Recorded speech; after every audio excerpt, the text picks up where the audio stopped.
Et bonsoir tout le monde. Bienvenue à un autre épisode de Sur le top de la sécheuse. Un canal dédié à des jeux de cartes, présentement à peu près seulement Magic, étant donné que le jeu Sorcery a été reporté jusqu'en février-mars 2023. Mais c'est pas grave. Ce soir, de toute façon, on a deux sujets. Nos amis les Phyrexiens. Puis, une petite update sur nos foils ou etch, comment ils ont réagi à un vrai taux d'humidité, parce que la dernière fois, j'ai eu un petit problème technique. On va en parler. Ceux qui s'intéressent, restez en ligne.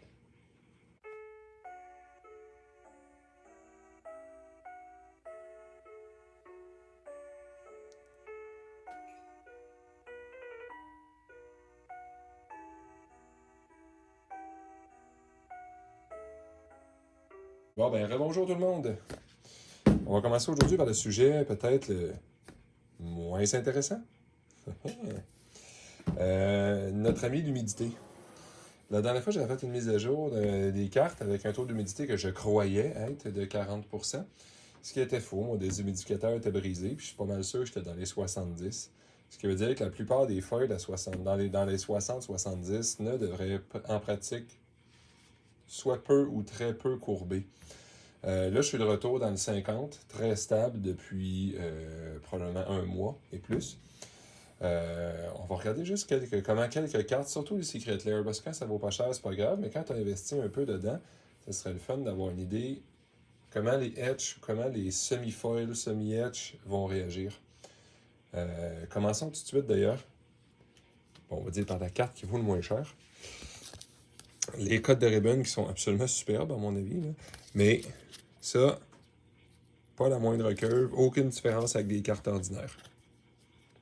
Ça a très bien passé. Les Swords du Plowshare, c'est dommage, j'en ai juste deux ceux-là, mais en tout cas. Très, très, très, très bon état. Nos amis, les Blood Moon, même chose. Pas de curve du tout, mais ça, c'est typiquement etch, recouvert, ça, c'est à 100%. Un qui ont moins bien réagi, on dirait. Les Grim Tutor, on les voit pas. On dirait qu'ils deviennent de plus en plus métalliques avec le temps. On voit quasiment plus le noir.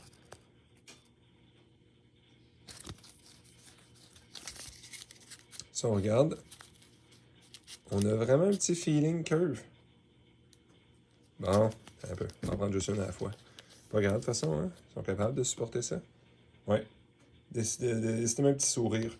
Bon, à part qu'il est content, là, le squelette, là. Je pense que c'est difficile à expliquer, mais c'est peut-être la sorte de métal que dans la peinture ou qui donne plus une impression de foil que de etch.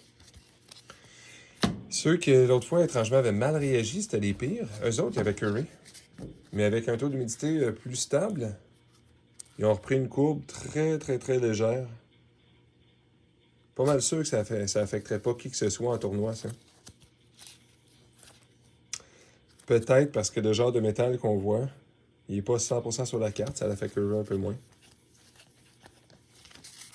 Bref, tout ça pour dire, faites attention quand vous achetez des Secret Lair. Si c'est pour jouer avec, bon, ben, c'est correct aussi. Hein. Mais tu sais, disons que vous en prendriez une couple pour spéculer ou pour échanger plus tard en pensant que ça va leur plus cher.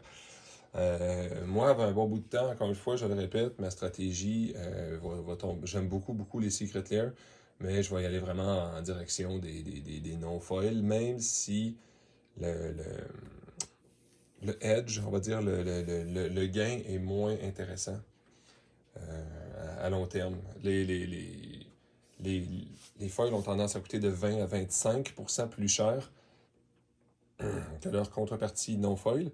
Mais quand ils commencent à monter, ils montent, bon, en proportion, mais étrangement, la proportion est souvent plus que 20 à 25% plus cher. Dur à expliquer. Peut-être que les gens les ont pas ouverts et ils se rendent pas compte. Là. Bon, évidemment, ceux dans du plastique comme ça c'est ni etch ni foil à peu près, là, à part la petite affaire dorée qui s'en va quand on l'épluche. Ça a très bien réagi, mais de toute façon, c'est scellé, fait que ça devrait pas être affecté par le taux d'humidité ambiant, de toute façon. Petite œuvre de Pâques qu'ils nous a faite, nos amis MSCHF, je les aime beaucoup pour ça d'ailleurs dans la vie en général. Là. Je n'avais jamais remarqué le doré. Je sais pas si vous pouvez voir, je le lirai pas intégral, là, parce que j'ai le goût que ça reste pas du 18 ans et plus. Genre, le golf, c'est poche, et ça a toujours été poche. Ici, j'avais vraiment remarqué. Évidemment, c'est la seule carte que j'ai épluchée. Parce que le reste de son ami est dans le fond de la boîte, là. L'autocollant. D'ailleurs, celles et ceux qui se demandaient si ça va bien vieillir, ces cartes-là, je sais que le marché est endormi présentement, il y a beaucoup de négativité. Mais n'oubliez pas, Infinity avait comme promis des cartes comme épluchables, on dirait. Mais ils n'ont pas été dans cette direction-là, ils ont mis des autocollants à la place. Ce qui veut dire que pour l'instant, c'est la seule carte et la première carte. La première et la seule. La première et la seule. Si jamais ça vous tente de vous souvenir pourquoi c'est important, quand il y en a juste une, c'est la première, la seule, la dernière. OK? C'est pas très important, puis tout le monde s'en fout. S'il fallait un jour qu'il ressorte ce concept-là, tout le monde va se souvenir que dans un set, il y en avait une qui était avant les autres. Puis des fois, ben, ceux qui aiment collectionner, ils aiment ça le numéro 1, la première fois. Bon, tout le monde a compris. On va passer maintenant au sujet numéro 2, nos amis les phyrexiens, alias ceux qui écrivent puis qu'on comprend pas ce qu'ils veulent. Pourquoi je décide d'ouvrir ça? Ben, je n'avais jamais ouvert la caméra. Pour moi, c'est une perte. La plupart des Secret Lairs, si tu les ouvres, tu additionnes les cartes à l'intérieur, ils valent plus cher que la boîte. Ça, c'est vrai quand il n'y a pas de loterie. Ou des loteries vraiment minables. C'est là que tu as une minuscule chance d'avoir un ornithoptère qu'à peu près personne ne va vouloir t'acheter. Bon, ça fait pas monter le prix. Par contre, des boîtes comme ça, où ce que la loterie, celles de ceux qui ne savent pas, la carte normale, c'est un Phyrexian Swamp. Bon, c'est quand même pas mauvais, une Basic Land à 5$ qui est hors de stock partout, donc peut-être quelqu'un pourrait la souffler jusqu'à 10$. Ça reste une Basic Swamp, là, et on ne sera pas excité tant que ça. Là. Elle est super belle, par exemple. Là. J'espère quasiment pas rien la Swamp, parce que l'autre carte, c'est une chance microscopique d'avoir une carte sérialisée de 1 à 100. Celle qui est écrite de droite à gauche au lieu de gauche à droite, d'une carte vraiment pas bonne, normalement. C'est pas comme si les gens voulaient absolument jouer avec. Ils pressent la payer à 1$ et moins la carte s'ils voulaient absolument jouer avec. Là. Mais c'est parce que c'est les premières cartes de série. Puis, parce qu'on sait, c'est qu'il y en a 100. Ce qu'on sait jamais, c'est Wizard ou Hasbro ne déclare jamais la quantité exacte, excepté le Airbee Dragon qui est à 10 000. Les secrétaires ordinaires comme ça, on peut juste imaginer qu'il était bon. Donc, il était bon, donc il y a une chance d'avoir X quantité. Donc, exemple, un Secret Lair très impopulaire va être dans les peut-être 30 000 unités produites, ce qui est quand même faible quand on y pense. Mais les plus populaires, je crois que c'était ceux qui avaient imaginé c'était quoi. C'était probablement ceux avec les petites fées, puis qui donnaient plein de tokens. On approchait le 100 000 sans tout à fait toucher le 100 000. Fait qu'on va supposer que les Phyrexiens étaient pas tout à fait aussi populaires que les petites filles, mais certainement pas dans les 30 000 comme les plus impopulaires. On pourrait y aller avec un 70. Bon, on tombe à 100. Pour ça, en a 1000, c'est une chance sur 10. Puis après ça, donc on sera à 10% si ça en avait 1000. 1000 divisé par 60, 10% divisé par 70. On s'entend? Ce n'est pas beaucoup. Donc, on est beaucoup moins qu'1% d'avoir une carte sérialisée. Mais même juste à ça, ça réussit à souffler le prix de la boîte plus cher que son contenu. Donc, la seconde que je vais ouvrir la boîte, je vais perdre l'argent. Mais c'est pas grave, je voulais les voir absolument et les avoir dans les mains. Donc, on va faire ça. D'ailleurs, j'aime mieux le dire aux gens, je n'ai pas payé le prix exact de cette boîte-là que ça vaut, parce que je pense que je ne le ferais pas si j'avais payé le prix complet. Je pense que je l'aurais laissé dans sa boîte scellée pour toujours. Là. Bon, on dirait qu'il y a mis plus de texte, hein? C'est juste dommage que je lise pas ça. Ça fait trop. Je sais pas si c'est un langage que chaque symbole correspond à des lettres, puis c'est écrit en anglais pour vrai, mais juste avec des symboles différents. Parce que peut-être quelqu'un sur YouTube pourrait nous dire c'est quoi exactement ce qui est écrit dessus. Là. On va aller voir qu'est-ce qu'il y a nos amis là-dedans. Bon, ok. Cette fois-là, l'époxy est vraiment assez impressionnante.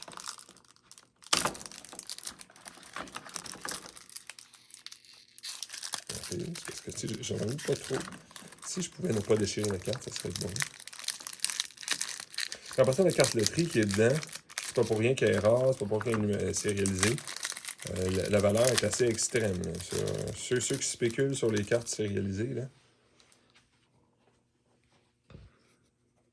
Je les trouve super beaux, ceux-là. C'est assez épeurant, ceux-là, d'ailleurs. Celui, il ressemble à celui de Kamigawa, mais qui n'est pas tout à fait pareil. Écoute, coûte un petit peu plus cher. Ça aussi, c'est classe.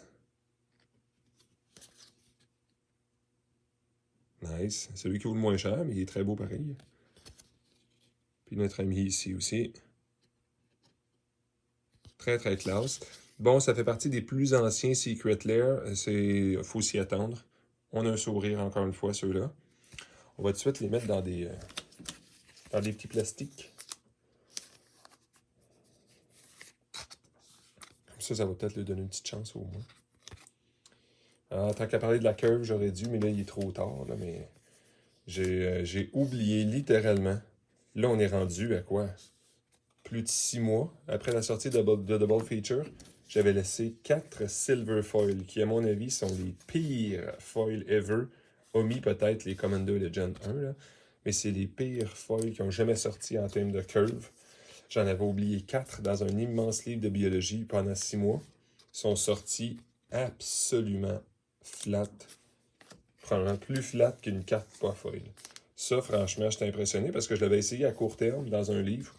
Aucune différence, ça n'a pas aidé pantoute. Mais avec de longues semaines, jours, mois, ça a fait une différence. Bon, à cette heure, on flippe ça, voir si je peux me payer des boîtes d'Infinity ou si je me paye, je sais pas moi, qu'est-ce qui coûte 5$ dans la vie, là? 2 pains peut-être, là.